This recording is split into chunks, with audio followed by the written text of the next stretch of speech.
تین پوائنٹس مجھے نظر آئے کہ یہ اگر ہو انسان کے اندر، یہ ایک اصول پسند زندگی ہے، اور مرے تو سکون سے مر سکے گا، باعزت مرے گا اپنے لیے۔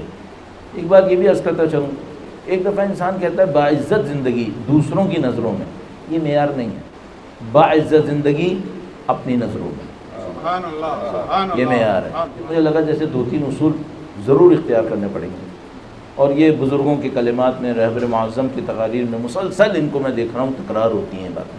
کسی بڑے مقام تک پہنچنا ہے تو سب سے پہلے جو کمزوری دور کرنی پڑے گی وہ دوسروں سے توقع ہے، یہ سب سے پہلے ختم کرنی پڑے گی۔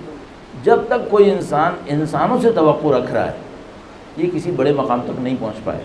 وجہ یہ ہے کہ یہ جن سے توقع کرے گا وہ بعض اوقات خود بہت چھوٹے قد کاٹ کے لوگ ہوں گے۔ وہ جو چھوٹے قد کاٹ کے لوگ ہوں گے، اگر یہ ان سے توقع کر رہا ہے تو یہ کبھی بڑے قد کا انسان بن ہی نہیں پائے گا۔ چھوٹے قد کے لوگوں کے برابر انہی سے عزت لے کے خوش ہوتا رہے گا، اور حقیقت یہ کہ اس کو یہ بھی نہیں پتہ چلے گا کہ میں چھوٹے قد کا انسان ہوں۔ کہ سب سے پہلی چیز جو انسان کو اپنی زندگی میں کر لینی چاہیے وہ یہ کہ دوسروں سے توقع توڑ دے۔ اس کا یہ مطلب نہیں کہ دوسروں کو محبت نہ دے یا دوسروں سے محبت نہ لے، نہیں، توقع نہ رکھے، ہاں جذبات رکھے، ساری باتیں رکھے۔ دوسروں کی دی ہوئی عزت کو عزت شمار نہ کرے۔ ان العزت للہ ولرسولہ وللمؤمنین، اس بات کو اپنے ذہن میں رکھے۔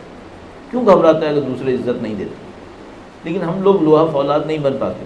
مولا نے مالک اشتر کے لیے کہا تھا کہ وہ بلند پہاڑ پہ، کالجبل الراسخ لا تحرکہ العواصف، مومن ایک پہاڑ کی مانند ہے، اس کو ہوائیں آندیاں ہلا نہیں پاتی۔ یہ ہوائیں آندیاں کیا ہیں؟ ہوائیں آندیاں لوگوں کی آراء ہیں۔ کمزور انسان کو لوگوں کی رائے فوراً ہلا دیتی ہے۔ تقریر کی، اس کو اپریسیشن نہیں ملی، اگلے دن سوچے گا اس موضوع پہ آئندہ بات نہیں کروں گا، اپریسیشن نہیں۔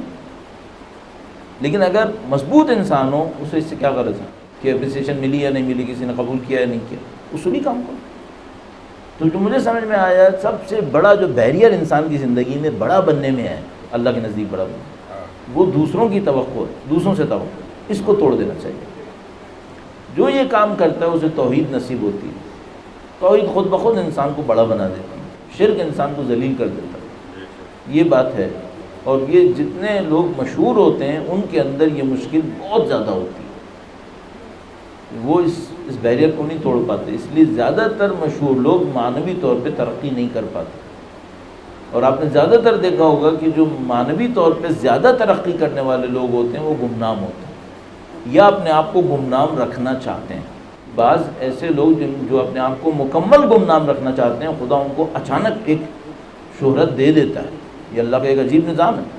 میں نے اپنی آنکھوں سے آیت اللہ بہجت کو ایسا ہوتے دیکھا ہے، جنہوں نے 60-70 سال کی عمر تک اپنے آپ کو کسی بھی طریقے سے پہچاننے کی کوئی اجازت نہیں دی کہ کوئی لوگ ان کو پہچان پائیں، لیکن خدا نے گویا ایسا تھا جیسے چشمے اور روح کے اوپر کسی نے ہاتھ رکھا ہوا تھا، اور ہاتھ جو ہٹا تو ایک دم سے فوارہ نکل گیا، ایسا ہوا ان کے ساتھ۔ بہرحال پہلا اصول عزت، کیا مطلب؟ یہی جو میں نے ابھی آپ کی خدمت میں عرض کیا، دوسروں سے توقع نہ رکھنا۔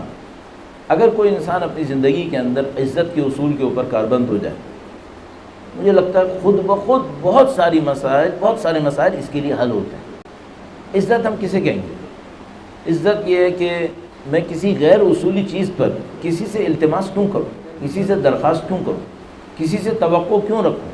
مثلا اگر ایک جگہ پر میں ہوں اور اگر میں کسی سے درخواست نہ کروں تو مجھے سختی اٹھانی پڑے گی، اگر میں درخواست کروں گا تو بالآخر مجھے درخواست کرنے کی ذلت اٹھانی پڑے گی۔ ان کو فیصلہ کرنا چاہیے، عزت چاہیے یا ذلت چاہیے۔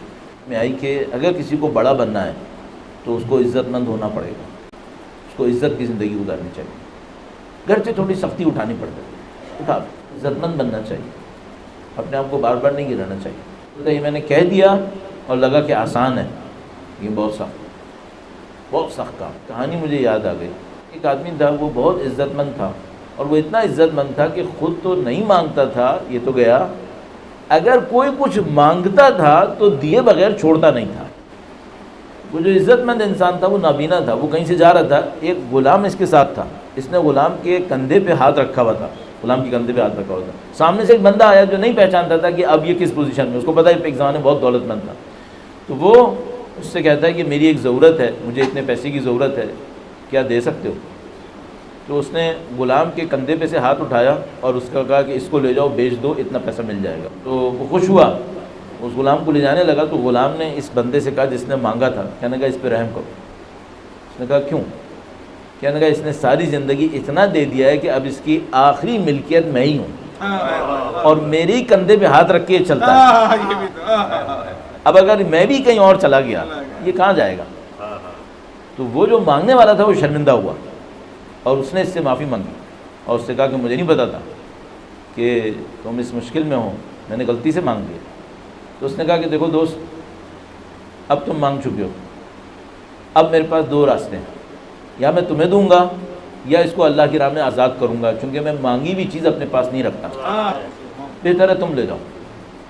کہنے لگا تم کیا کرو گے؟ کہنے لگا میری زندگی آخر پر ہے، عزت کے ساتھ مرنا میرے لیے زیادہ بہتر ہے، اس بے عزتی میں نہیں مرنا چاہوں گا کہ کسی نے جو چیز مانگی ہو اس کو اپنے پاس رکھوں۔ عزت دار مرو، چاہے فقیر مرو، چاہے گمنام مرو، یہ تمہاری موت کے لیے آسان ہے، کیونکہ جو ذلیل ہو کے مرے گا اس کو مرنے سے پہلے یہ ذلت بہت تنگ کرے گی۔ ایسے یہ بھی میں آپ کی خدمت میں عرض کرتا چلوں، میڈیکل سائنسز سے اب تقریباً یہ بات ثابت ہے کہ جو مرنے سے پہلے کے 2-3 منٹ ہیں یہ دیکھنے والوں کے لیے 2-3 منٹس ہیں، مرنے والے کے لیے 2-3 منٹس نہیں ہیں۔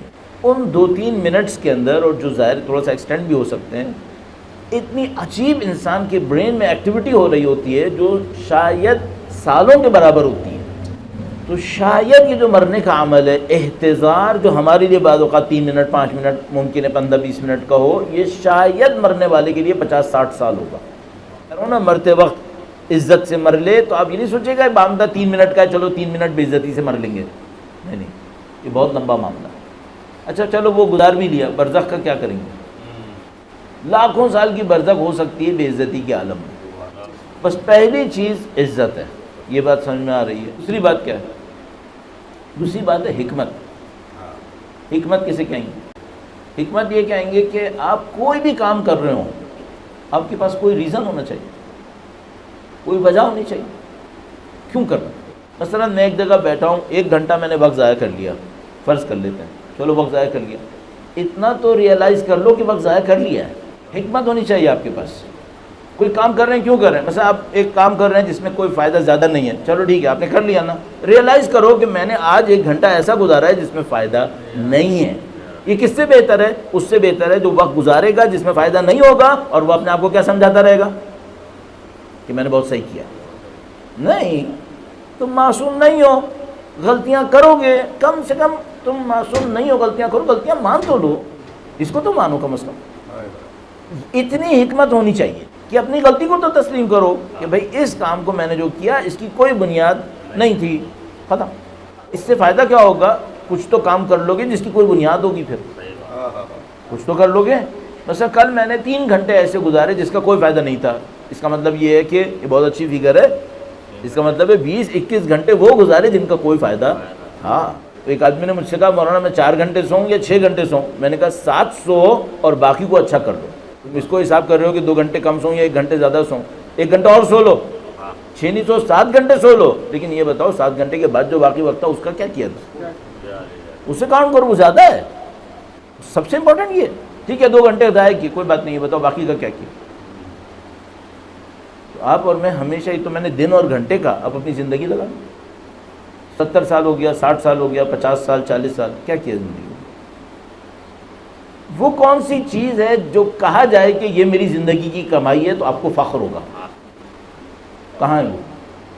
کوئی مجھے کہے کہ مثلا میں اگر یہ جواب دوں میری زندگی کی کمائی ایک گھر ہے، کنکریٹ اور سریے کا ایک بانڈ جو 50-60 سال کے بعد خود ہی گر جائے گا، یہ میری زندگی کا محاصل ہے۔